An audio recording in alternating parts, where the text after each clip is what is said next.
साथियों, एक बार पुनः स्वागत है आपका हमारे YouTube चैनल पर। तो साथियों, आज के इस वीडियो में हम NCERT सॉल्यूशन कक्षा 8 विषय सामाजिक विज्ञान इतिहास हमारे अतीत के चैप्टर संख्या 4 आदिवासी दीकू और स्वर्ण युग की परिकल्पना चैप्टर संख्या 4 के अंदर जो अभ्यास पुस्तक में प्रश्न पूछे गए हैं, आज के इस वीडियो में हम उनका सॉल्यूशन करेंगे। तो साथियों, ज़्यादा समय को व्यर्थ न करते हुए चलिए शुरू करते हैं। पहला है, फिर से याद कीजिए, रिक्त स्थानों की पूर्ति कीजिए। तो रिक्त स्थानों की पूर्ति करने के बाद जो आंसर बनता है वो पहला है, अंग्रेजों ने आदिवासियों को जंगली और बर्बर के रूप में वर्णित किया। तो रिक्त स्थान में यहाँ पर जंगली और बर्बर आएगा। अगला है, झूम खेती में बीज बोने के तरीकों को बिखेरना कहा जाता है। रिक्त स्थान में बिखेरना आएगा। मध्य भारत में ब्रिटिश भूमि बंदोबस्त के अंतर्गत आदिवासी मुखियाओं को भूमि का स्वामित्व मिल गया। तो यहाँ रिक्त स्थान में भूमि का स्वामित्व आएगा। अगला है, असम के चाय बागानों और बिहार की कोयला खानों में काम करने के लिए आदिवासी जाने लगे। तो यहाँ रिक्त स्थान में चाय बागानों और कोयला खानों में आएगा। अगला है प्रश्न, सही या गलत बताइए। तो यहाँ पर पहला है, झूम काश्तकार जमीन की जुताई करते हैं और बीज रोपते हैं, ये कथन गलत है, यहाँ पर गलत लिखेंगे। अगला है, व्यापारी संस्थानों से कृमि कोष खरीदकर उसे 5 गुना ज़्यादा कीमत पर बेचते थे, ये कथन सही है, यहाँ सही लिखेंगे। अगला है, बिरसा ने अपने अनुयायियों का आह्वान किया कि वे अपना शुद्धिकरण करें, शराब पीना छोड़ दें, डायन व जादू टोने जैसी प्रथाओं का यकीन न करें, यह कथन सही है, यहाँ पर सही लिखेंगे। अगला है, अंग्रेज आदिवासियों की जीवन पद्धति को बचाए रखना चाहते थे, यह कथन गलत है। अगला प्रश्न है, ब्रिटिश शासन में घुमंतू काश्तकारों के सामने कौन कौन सी समस्याएं थी। तो आंसर में लिखेंगे जो समस्याएं थी। पहली समस्या है, अंग्रेजों ने अपने स्वार्थ के लिए घुमंतू काश्तकारों को एक जगह रहने पर मजबूर कर दिया था, इससे घुमंतू काश्तकारों की स्वतंत्रता भंग हो रही थी। दूसरा कारण है, घुमंतू काश्तकार जो ब्रिटिश मॉडल के अनुसार हल बैल के प्रयोग द्वारा खेती करते थे, जिन्हें उन्हें कठिनाई होती थी क्योंकि उन्हें खेती से अच्छी पैदावार नहीं मिल रही है, जिसे उन्हें लगान चुकाना मुश्किल हो रहा था। तीसरा है, घुमंतू काश्तकारों ने धीरे धीरे खेती की इस विधि का विरोध शुरू कर दिया क्योंकि वे घुमंतू खेती या झूम खेती पर वापस लौटना चाहते थे।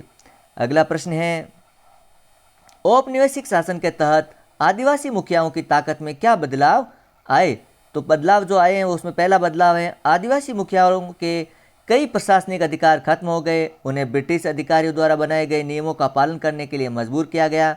दूसरा बदलाव है, आदिवासी मुखियाओं को जब अंग्रेज अधिकारियों को नजराना देना पड़ता था और अंग्रेजों के प्रतिनिधि के रूप में अपने समूहों को में अनुशासन में रखना होता था। तीसरा है, आदिवासी मुखियाओं के पास जो ताकत पहले थी वह अब नहीं रही, वे परंपरागत कार्यों को करने के लिए लाचार हो गए। अगला प्रश्न है, द्वीपुओं में आदिवासियों के गुस्से का क्या कारण थे। तो जब कारण थे वह पहला कारण है, आंसर में आदिवासी लोग बाहरी लोगों को दीकू कहते थे। दीकुओं ने आदिवासियों की जमीन छीन ली थी। दीकुओं ने आदिवासियों का अधिकार और आज़ादी भी छीन ली। दीकुओं ने आदिवासियों को गरीबी और कर्ज में धकेल दिया। आदिवासी लोग इन्हें भारी शैतान मानते थे, यही उनके गुस्से के कुछ कारण थे। अगला प्रश्न है, बिरसा की परिकल्पना में स्वर्ण युग किस तरह का था। आपकी राय में यह कल्पना लोगों को इतनी आकर्षक क्यों लग रही थी। तो आंसर में लिखेंगे, बिरसा की स्वर्ण युग की कल्पना उनकी भूमि को दीकुओं से मुक्त कराने की थी। वह उस युग को सत्य का युग मानते थे। बिरसा के अनुसार स्वर्ण युग में आदिवासी सरदार स्वयं शासन करने में सक्षम होंगे और उन पर हुक्म चलाने वाला कोई नहीं होगा। उनकी स्वर्ण युग की परिकल्पना एक ऐसे युग की थी जिसमें शराब, जादू टोना और अस्वच्छता जैसी बुराइयां न हो। वह मिशनरियों, हिंदू जमींदारों, साहूकारों, व्यापारियों और यूरोपीय जैसे बाहरी प्रतिभागियों की कोई भूमिका नहीं चाहते थे।